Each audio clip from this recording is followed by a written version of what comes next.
In the name of God Almighty, the most gracious, the most merciful, peace be upon you. Welcome to the program. I am Muhammad Hassan Ilyas. The foundation of the principles and doctrines of Ghamidi Sahab, that relationship from which the entirety of his thought has emerged and upon which his intellectual system has been established, we were studying it in Ghamidi Sahab's book HIKMAT. We are trying to understand what the status of the Quran is in Ghamidi Sahab's discourse, when it is regarded as an authority in matters of Meezan, Furqan, Hakim, Muhaimin, and the distinction between truth and falsehood. Then what are its four essential requirements? The fourth point that we had placed before the discussion, I will repeat it and pose some clarifying questions to Ghamidi Sahab. The fourth point that Ghamidi Sahab had written is that outside the Quran there exists no hidden truth, and even the Prophet of God, peace be upon him, upon whom it was revealed, in any of his directives there is no contradiction, whatsoever. We had also discussed that if something comes to us in relation to the Prophet, peace be upon him, and when we study the Quran, then what should be the attitude of a believer? The Quran itself has commanded us to obey the Prophet, peace be upon him, and has entrusted him with the task of conveying the true religion. Therefore, it becomes a prerequisite that we examine, investigate, and determine what directive of the Prophet, peace be upon him, exists in relation to the Quran, what its explanation is, what its intellectual and linguistic elucidations are, and how it resolves various questions. In today's session, we will attempt to understand this in a practical manner. We will examine 5 examples and determine that if something reaches us in relation to the Prophet, peace be upon him, then there are 2 possible approaches. Either we say that there has been an amendment to the Quran, or something additional has been brought in, or it has been abrogated, or that it must be understood in the light of the Quran itself. What are those 5 examples? We will bring them under discussion. Ghamidi Sahab, with your permission, peace be upon you, Ghamidi Sahab. And peace be upon you. Ghamidi Sahab, thank you very much for your time. Ghamidi Sahab, there are some practical examples that I will present before you today, and in light of your principle, while accepting it, what should be the attitude of scholars of religion and students of the Quran? In understanding the traditions, keeping that in view, I will also present the questions and doubts that arise. The first example concerns inheritance, the exclusion of the murderer and the disbeliever. We know that it is mentioned in hadith that if someone is a murderer or if the offspring has become a disbeliever, then he will not receive inheritance. It is said that in the verse of the Quran, it has been stated that you do not know who among them is closer to you in benefit. The Prophet, peace be upon him, made a decision and clarified that the murderer and the disbeliever will not receive inheritance. A common way of thinking among us is that the command of the Quran was general, that heirs receive inheritance, but the Prophet, peace be upon him, specified it. You yourself do not define it independently, rather understand it within the context of the Quran itself. The question raised is this: when the Quran itself says that you could not determine who is closer in benefit, then how did we arrive at a decision and clarify these matters within the framework of the Quran instead of understanding them independently? The Quran did not say that you were incapable of determining who your rightful heirs should be. The rightful heirs are my parents, my children, if I am a woman, then my husband, if I am a man, then my wife and my siblings. These are the relations we call relatives. We derive benefit from them. We live our lives together with them. This is how the institution of family comes into existence. No rational person can deny their benefit. Their benefit is self-evident. My parents nurture me, raise me, educate me, and in different stages of my childhood and youth, they care for me. Similarly, my relationship with my children is of the same nature. That is, I love my children and am willing to give them everything necessary. Children too have a natural bond with their parents. The relationship between siblings is also of this kind. When a husband and wife unite, the relationship that emerges is one of love, of trust, of mutual reliance, and it comes into being with the benefit of companionship. Who had any difficulty in understanding these relationships? The Quran states, آباؤكم وأبناؤكم لا تدرون أيهم أقرب لكم نفعا. That is, you were aware of the benefit, but you could not determine who is closer in benefit and who is less so. For example, if I were to decide whether my parents should receive a greater share of my inheritance or my children, I would find it difficult to decide. If I consider my parents, I would feel that they brought me into existence, raised me when I was helpless, and cared for me. Who can have a greater right than them? It is possible that my inclination would lean in that direction. That after worship, the greatest obligation placed upon me by God Almighty is kindness to my parents. Hence, they have a great right to my inheritance. Similarly, the case of children is also compelling. We remain dependent on our children. Just as the beginning of life is in the hands of parents, sometimes the end is in the hands of children. Our relationship with our children is extraordinary, emotionally, mentally, and in terms of practical necessities. Thus, the question could arise here as well. Parents are aging and may have limited needs, whereas children must continue living in this world, face its challenges, make plans, and pass through various stages of life, so perhaps they should receive a larger share. You can observe that in the case of husband and wife. The Western mind often prioritizes these relations differently. Thus, in such matters, human beings were unable to determine preference. The benefit itself is obvious, it is visible. Every person knows that all of them have a claim to benefit. But the question of who should receive more and who should receive less, that could not be determined. So the Quran did not say that you were unaware of their benefit. Rather, it said that you could not determine who is nearer or farther in benefit, that is, who deserves preference. Now, when we can recognize benefit, we can also recognize the absence of benefit. If my children expel me in old age, if they attempt to harm me, or if, God forbid, someone kills his parents, such incidents do occur, then where does the benefit remain? Thus, the presence of benefit is clear, and when it ceases, that too is evident. Therefore, this was not the issue under discussion. Hence, even if the Prophet, peace be upon him, had not stated this explicitly, every rational person would have the right to conclude that a person who kills his father should not inherit from him. Similarly, one who mistreats his father to the extreme, expels him from his home, or severs all ties, such a person should be deprived of inheritance. Reason itself demands this. If one does not accept this, then a justification is required. Indeed, divine command would be needed to override this. This matter is extremely clear. Therefore, in light of this, the Prophet, peace be upon him, provided guidance in both cases. What reason itself demanded was articulated explicitly. He declared that if there is a murderer, he should not inherit from the deceased. Similarly, if a person abandons his religion and stands in opposition to God Almighty and His Messenger, peace be upon him, then he too should be deprived of inheritance. The Prophet, peace be upon him, applied this by understanding the intent of the Quran. And this application is such that, as I said earlier, even if the Prophet, peace be upon him, had not stated it, then a great jurist would have done it. Yes, the matter has been clarified. A very interesting point here is that God Almighty in the Quran is making a determination. He specifies the shares of inheritance for each heir, and alongside this, He also clarifies its rationale that the division I have ordained is based on benefit. So God is Himself saying in the Quran that you did not have any criteria to set the ratio of the shares that different members of your family would get. And God has laid down the rationale for His decision that it is benefit accrued to the deceased. Now the question arises, if we assume for a moment that this narration specifies the Quran, then would it not undermine the principle stated by the Quran? In reality, it is entirely consistent. The Quran presents matters along with their intellectual and linguistic arguments. This must be understood. When we speak, the rational arguments within our speech are not always explicitly stated. They are understood implicitly by human beings.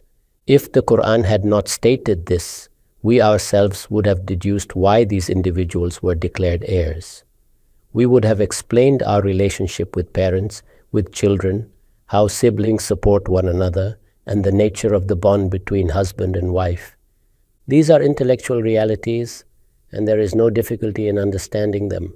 God Almighty has acknowledged these relationships, and only instructed us on how to distribute shares among them, that is, who should receive more and who less. The principle itself is already exclusive. Where benefit does not exist, the rule does not apply. Thus, this principle has been established among Muslim scholars, al-Ahkam bil-Ilal.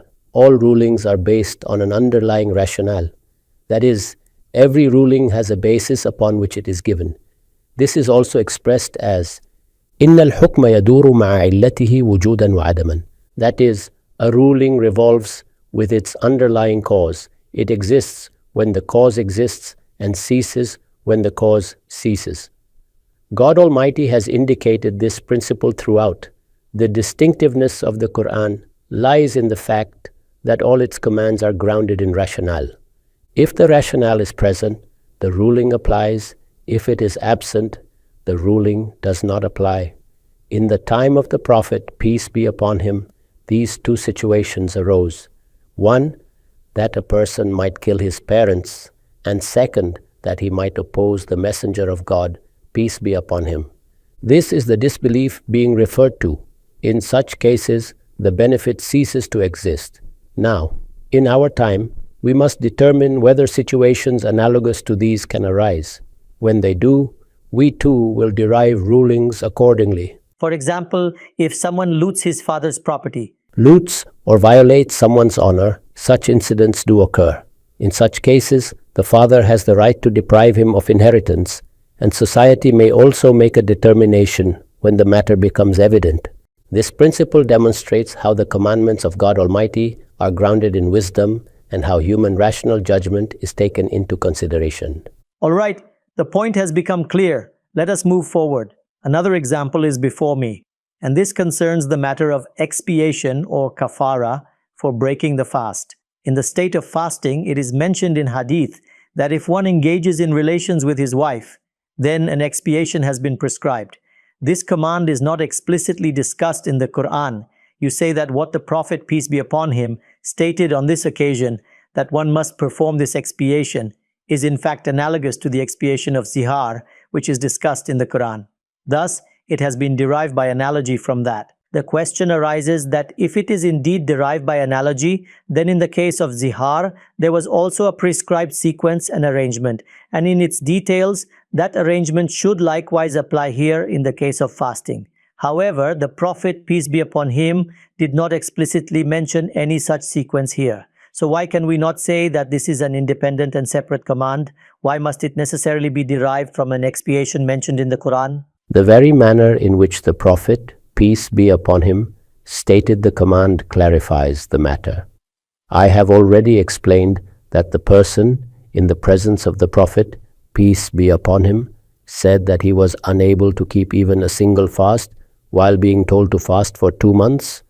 Clearly, the 2-month fast that was mentioned, if it has been prescribed elsewhere in the Quran, is in relation to zihar. Thus, its comparison with zihar is entirely evident. The Prophet, peace be upon him, was not presenting a complete legal code there. He simply instructed him to fast for 2 months. When the man expressed his inability, the Prophet, peace be upon him, directed attention to other alternatives.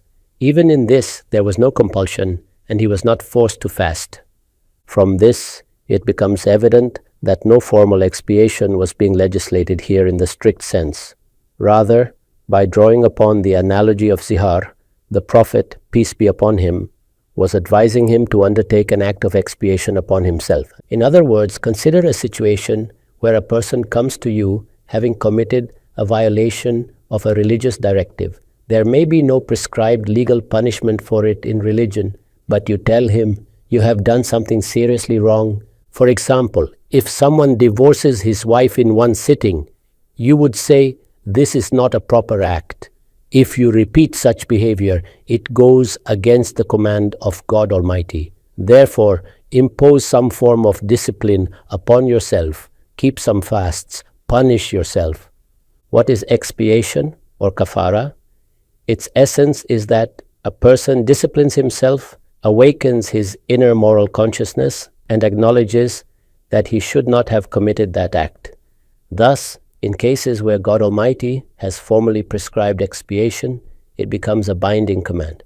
However, here the Prophet, peace be upon him, is not legislating a formal expiation. Rather, he is reminding the individual that he has committed a grave error. Breaking the fast, whether knowingly or unknowingly, is a serious matter. It is comparable to the act of zihar.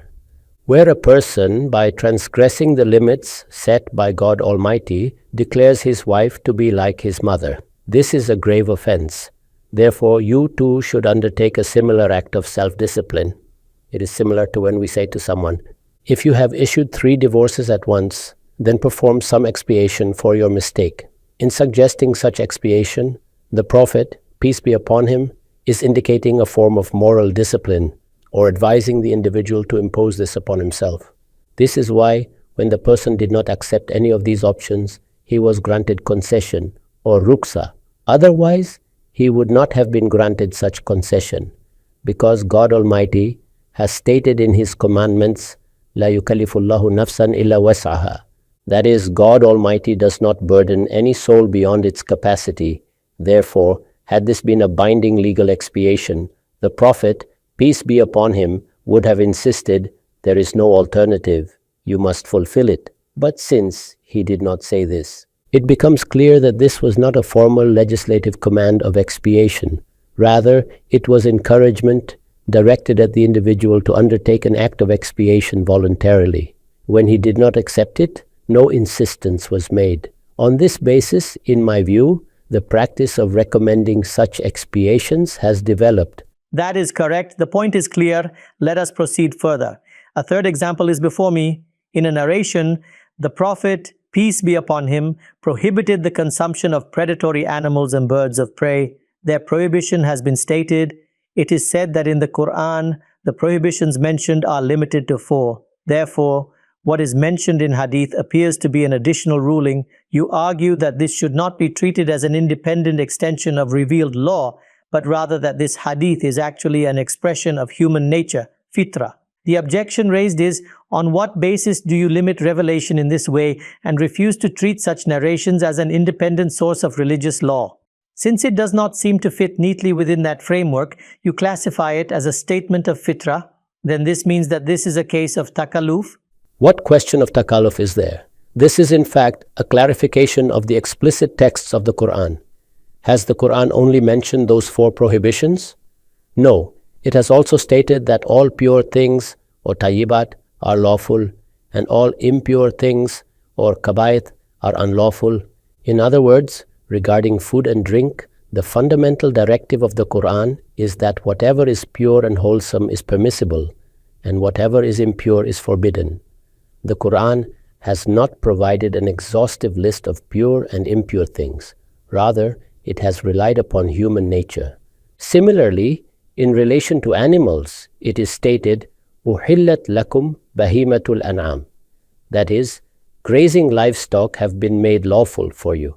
Thus, the Quran gives the general ruling of permissibility with respect to pure things and instructs us to avoid impure things.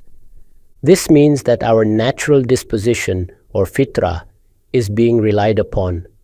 When human nature is the basis, then the intellect given to us by God Almighty, through which we interpret this natural disposition, will guide us in distinguishing what is pure and what is impure. We may need to make judgments about thousands of things. The Prophet, peace be upon him, on a particular occasion, articulated this very principle of fitrah. Why is this clarification necessary? Because those 4 things mentioned in the Quran are introduced with exclusivity, innama harrama. When such exclusivity is stated, it appears that no 5th item can be added. Therefore, we must determine the context in which this exclusivity applies. It has been explained that these verses address those items which people might have considered pure and permissible, assuming that they could not be forbidden. This falls under the category of ambiguous matters or mushtabihat. In such ambiguous cases, God Almighty provides decisive clarification. You must understand this carefully. Among the matters communicated by God Almighty Some are absolutely clear in their permissibility, and others are absolutely clear in their prohibition. For example, intoxicants, adultery, and many moral as well as dietary matters. The lawful is clear and the unlawful is clear. This has been stated in a hadith, al-halal bayyin wal-haram bayyin. That is, the lawful is evident and the unlawful is evident. This clarity is apparent both from human nature and from divine revelation. However, in between, there arise matters that are ambiguous or mushtabihat. What does ambiguity mean? From one perspective, an aspect of prohibition appears. From another, an aspect of permissibility appears. Thus, such a matter becomes capable of two interpretations.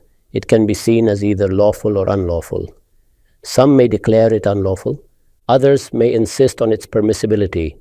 What should be done in such cases? If no guidance is available from God Almighty or from His Messenger, peace be upon him, then we must exercise our own judgment. But if God Almighty or His Messenger, peace be upon him, has provided a ruling, then that becomes part of the revealed law or Sharia. In such cases, the ambiguity is resolved either directly by God Almighty or by His Messenger, peace be upon him. However, the possibility of ambiguity must first exist. Once that possibility arises and a divine ruling is given, that ruling becomes Sharia, a decisive determination from God Almighty. On the other hand, matters that are already embedded in our natural disposition or fitrah can be understood by human intellect. If God Almighty states them in the Quran, they are expressions of fitrah. If the Prophet, peace be upon him, states them, they are also expressions of fitrah. For example, God Almighty states the foundations of ethics in the Quran. إِنَّ اللَّهَ يَأْمُرُ بِالْعَدْلِ وَالْإِحْسَانِ وَإِيتَاءِ ذِي الْقُرْبَى وَيَنْهَى عَنِ الْفَحْشَاءِ وَالْمُنْكَرِ وَالْبَغْيِ. That is, God Almighty commands justice, excellence, and giving to relatives, and forbids immorality, wrongdoing, and transgression. These are not merely legal injunctions of Sharia, they are expressions of fitrah. Human nature itself recognizes these principles. Our moral consciousness bears witness to them. However, we may not always be able to articulate them with such precision and authority. Thus, the Prophet of God, peace be upon him, or God Himself, articulates them explicitly. In both cases, whether stated in the Quran or by the Prophet, peace be upon him, they remain expressions of fitrah. Thus, the Quran contains both statements of fitrah and their elaboration, as well as formal injunctions of Sharia. The injunctions of Sharia are those matters which cannot be determined by human intellect alone. There, a decisive directive from God Almighty is required. Generally, such directives are given in matters where confusion or ambiguity exists. Consider the 4 prohibitions mentioned in the Quran. For example, animals that are lawful to eat, such as sheep and goats, are clearly identified. But if such an animal dies without proper slaughter, human intellect alone may not determine why it becomes unlawful. Thus, it is clarified that it is forbidden because the blood has not been properly drained. Similarly, blood itself was present within the animal. One might argue that just as meat and bones are permissible, why should blood be forbidden? Here, God Almighty provides a decisive ruling. So, the matter could have had more than one possible answers. Likewise, in cases where animals share characteristics, for example, between grazing animals and predatory beasts, a question may arise: should classification be based on their nature or their predatory behavior? In such instances too, God Almighty provides decisive guidance.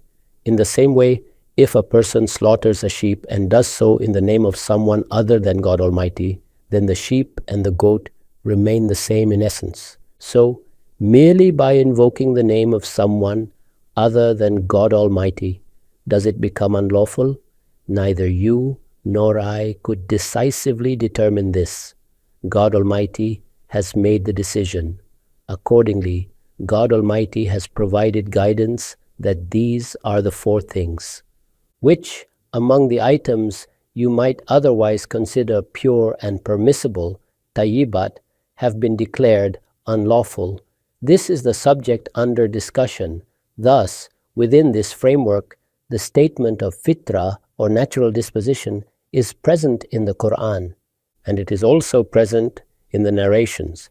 There is no question here of establishing an independent legislative status for the narration. Rather, the complete guidance of God Almighty, wherever it is stated, must be understood as comprising both the expression of fitra and the formal law or sharia of God Almighty. The matter has now become absolutely clear, as evident as 2 plus 2 equals 4, that here too the hadith is not introducing a new rule of sharia. Rather, in cases where the sharia itself addresses matters that are capable of multiple interpretations or muhtamil al-wujuh, the hadith is clarifying something already established. It is an articulation of fitrah. The same principle is being expressed in these narrations. Let us proceed further in the discussion. All right, Ghamidi Sahab, another example is before me. This pertains to the concept of the way of the Abrahamic tradition and the sunnah.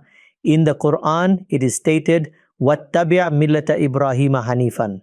You should follow the way of Abraham, inclining exclusively to truth.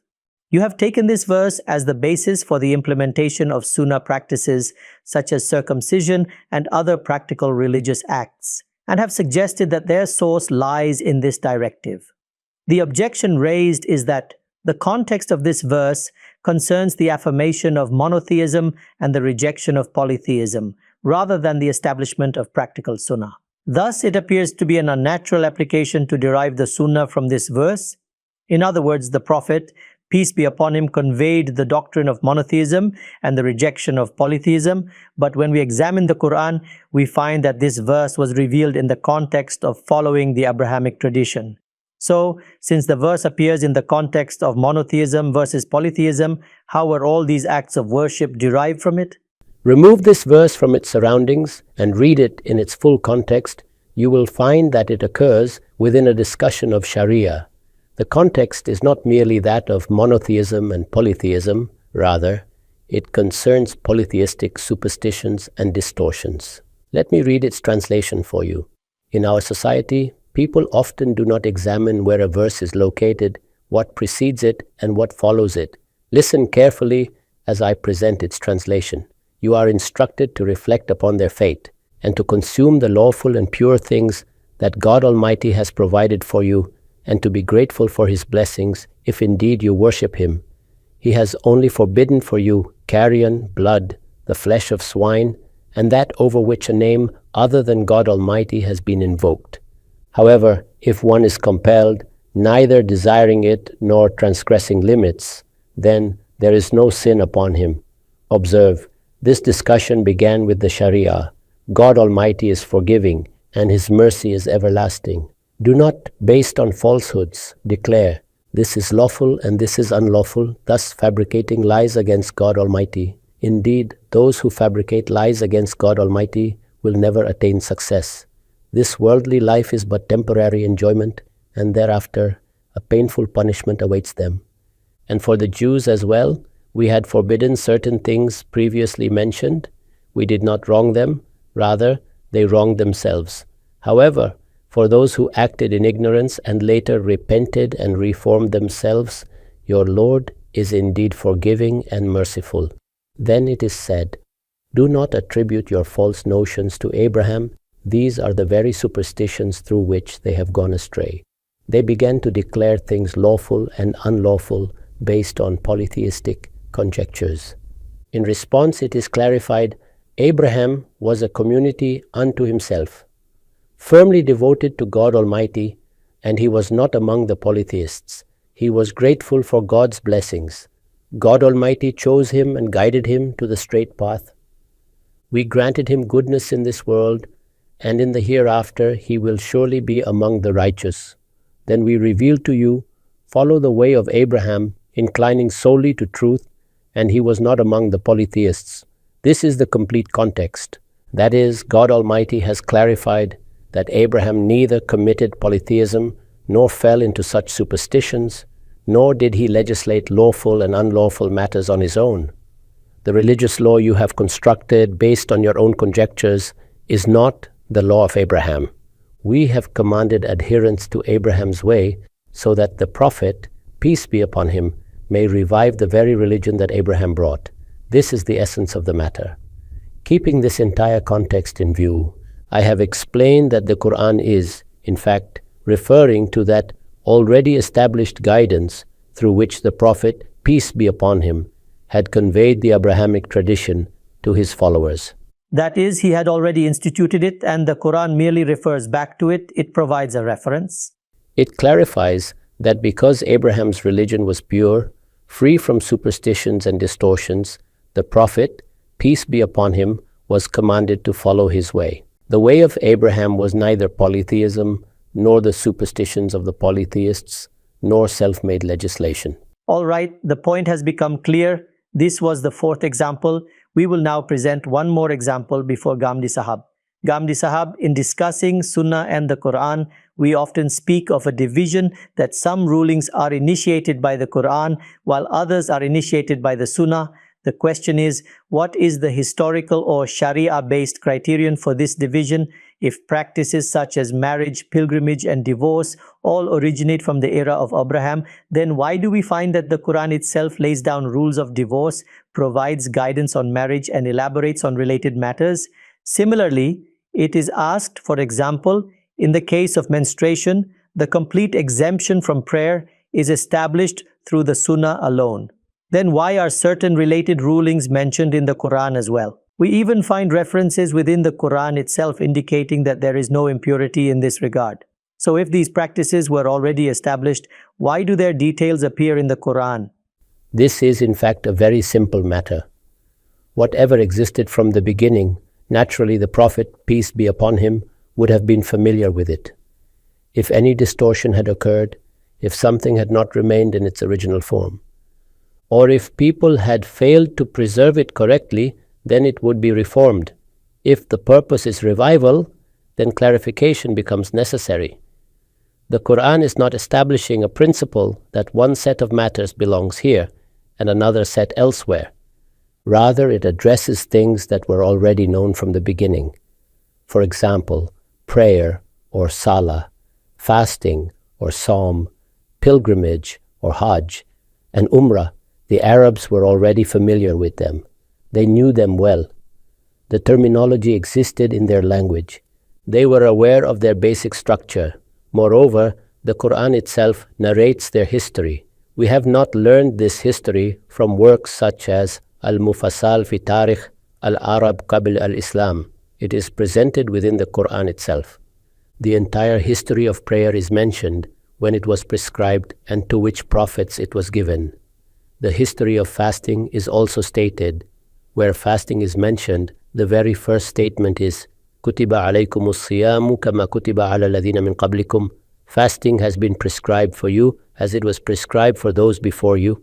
Similarly, the history of pilgrimage and umrah is narrated when Abraham resided there, what events took place, how the house was constructed, and how he was instructed to proclaim the pilgrimage.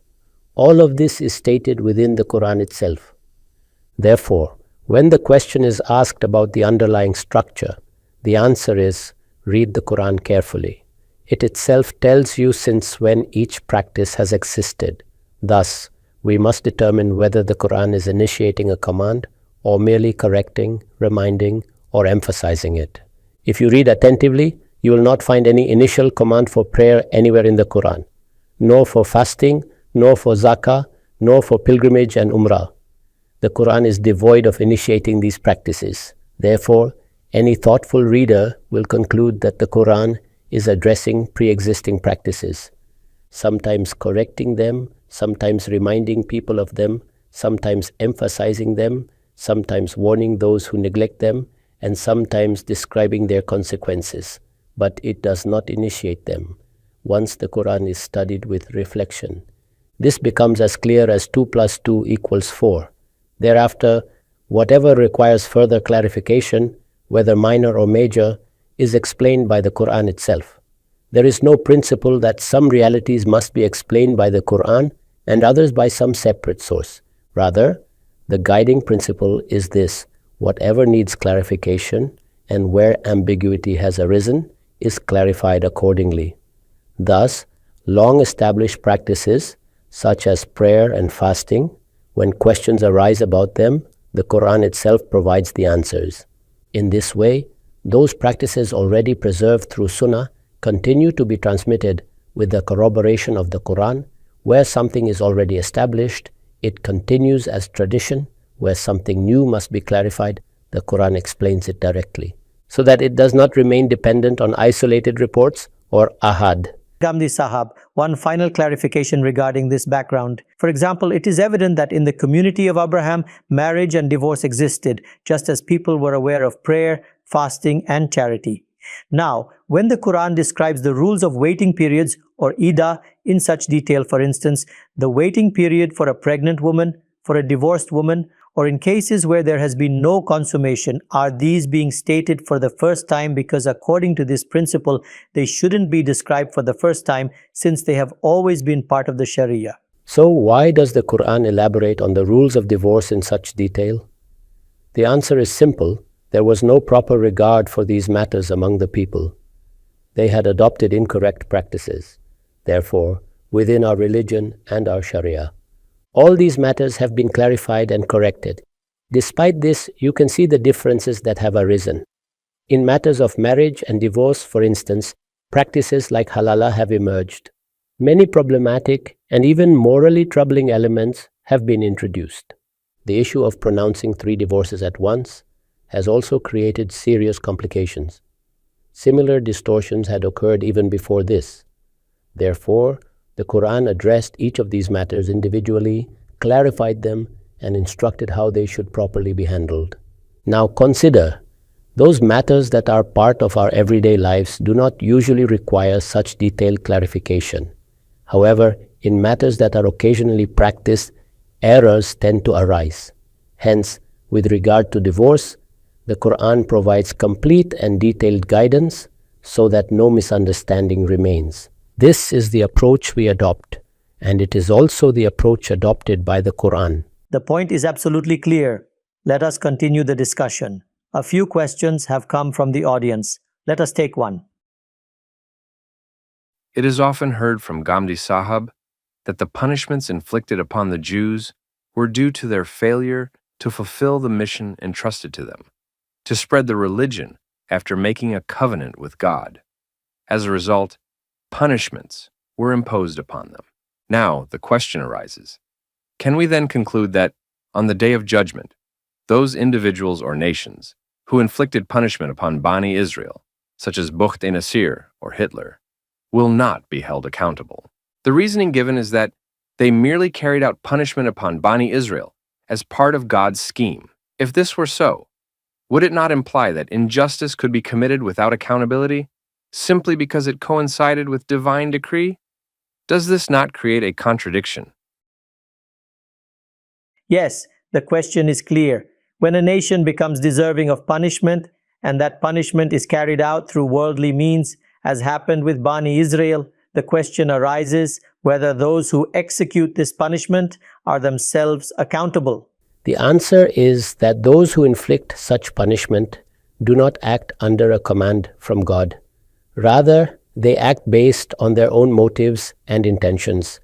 For example, if Nebuchadnezzar attacks another people, it is not because God commanded him to do so. Such actions arise from human emotions, ambition, desire for dominance, or political motives. Similarly, when powerful nations commit acts of aggression, they do not do so based on divine inspiration. They act according to their own interests. All such actions are carried out on these human bases. The point is absolutely clear. Secondly, even if God has decreed punishment for a nation, He does not permit oppression. If someone commits dhulm or injustice, then God will hold them accountable for that dhulm.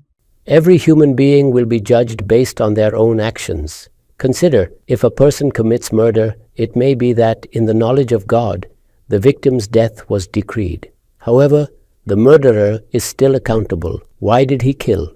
Why did he misuse his agency? These questions remain, and he will be punished accordingly. Let us move to the next question. My question concerns the most widely used calendar today, the Gregorian calendar. The names of its months are largely derived from Roman and Greek gods and goddesses. Similarly, the days of the week are named after deities from Viking, Greek, and Roman traditions. Even the names of the planets have such origins. Does this fall under the category of shirk? If so, why do Muslims not raise their voices globally against it? And what alternatives could be adopted? For example, could the international fixed calendar be used instead, which avoids such associations? Yes, Ghamidi Sahab, this calendar that we use, it has names of months and days which used to have a polytheistic or mythological provenance. So please tell us as a principle, what should one do in such a situation? If we examine the historical origins of these names, they are indeed linked to mythological traditions. However, we must ask, does their current usage carry any element of shirk in our intention or understanding? Today, when we say Monday or Sunday, no one associates these words with any deity. Look, over time, words that may have originated in problematic contexts become mere labels. They lose their original religious or mythological significance and function simply as names. If we investigate deeply, we can trace the origins of many common words. Why earth is called earth, or why the sky is called sky. But today, these are simply linguistic conventions. The same applies to the names of months and days. People no longer consider their historical origins when using them. They function purely as neutral terms. However, if someone is particularly sensitive about this issue and prefers not to use such terms, then the practical solution would be for Muslims to establish broader cultural influence. In the world, dominant cultures shape commonly used systems, including calendars and terminology. If Muslims had such influence, they could promote the use of the Hijri calendar globally. Even then, it is worth noting that the names in the Hijri calendar also originated in a particular cultural Arab context. And discussions could arise about their historical background as well. The broader point is that traces of shirk have existed historically across cultures, and their remnants can be found in language and conventions. However, when we use such terms today, they carry no religious meaning in our minds. We use them purely as names, not as acts of reverence. Therefore, there is no element of shirk in their usage. With this, the time for the program has come to an end. We will return with another session. Thank you for your attention.